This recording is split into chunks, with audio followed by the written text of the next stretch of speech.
Happy Sunday, everybody. Welcome to another episode of China Update, where I provide you with the most up-to-date political, economic, and geostrategic analysis on the world's #2 economy. My name is Tony.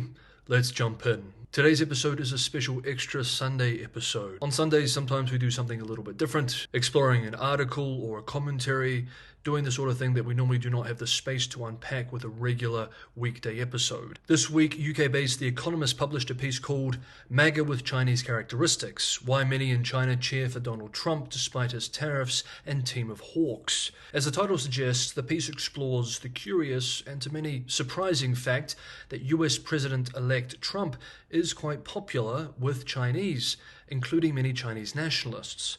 Now, the author appears to be a commentator on the political left, discussing a political figure on the right, so there is some degree of political bias. Nevertheless, the observations on Chinese nationalist views of Trump are interesting and noteworthy. So today we will explore this piece with a long-form direct quote with some light editing for brevity.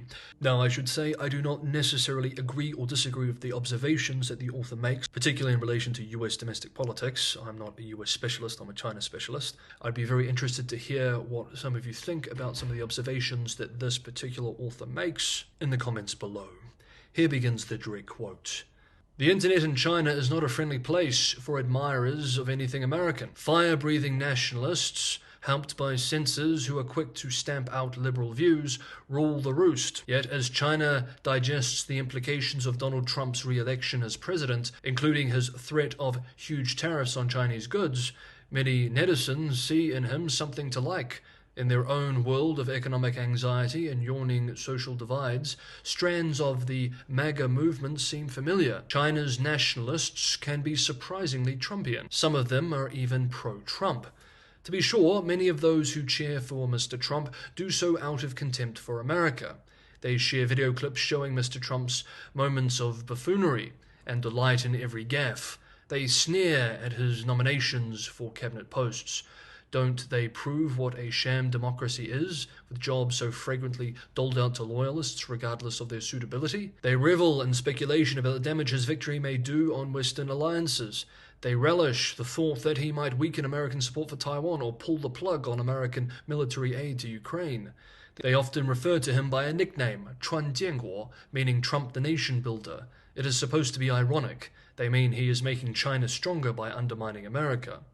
Such views echo those of the Communist Party's propagandists, but China's nationalists also genuinely admire aspects of Mr. Trump. They like his strongman image and the conservative social views he professes. There are many lessons to be learned by our government departments about Trump's coming to power, wrote a prominent doctor, Ning Fanggang, who has nearly 1.6 million followers on the microblogging site Weibo and supports attacking Taiwan as well as condemning LGBT activism. The most important takeaway is this: loud voices do not necessarily represent the true will of the people, he said, referring to Democrats' backing of LGBT rights. Trump's election revealed that the vast majority of ordinary people were opposed to those ideas deep down. In recent weeks, Chinese nationalists have expressed outrage at a video circulating online showing Jinxing, a transgender broadcasting celebrity, raising a rainbow flag at a performance. Ms. Jin was once a male colonel in the Chinese army dance troupe. They have also applauded Mr. Trump's campaign speeches on trans issues.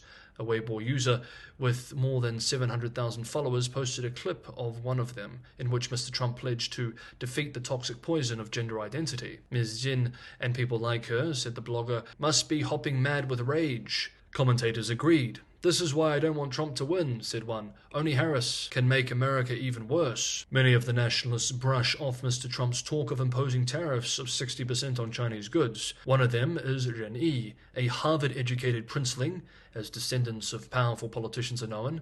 Mr. Ren lives in Beijing and goes by the name of Chairman Rabbit on social media. His Weibo followers number more than 1.8 million. He tells The Economist that Mr. Trump's instincts are not necessarily anti-China. For example, he notes the president-elect has suggested that he would revise a ban on TikTok, a Chinese-owned video-sharing app, and invite Chinese car makers to do business in America. Tariff talk is just a tactic, Mr. Ren believes. Mr. Trump might change his mind if Chinese companies make big investments in America.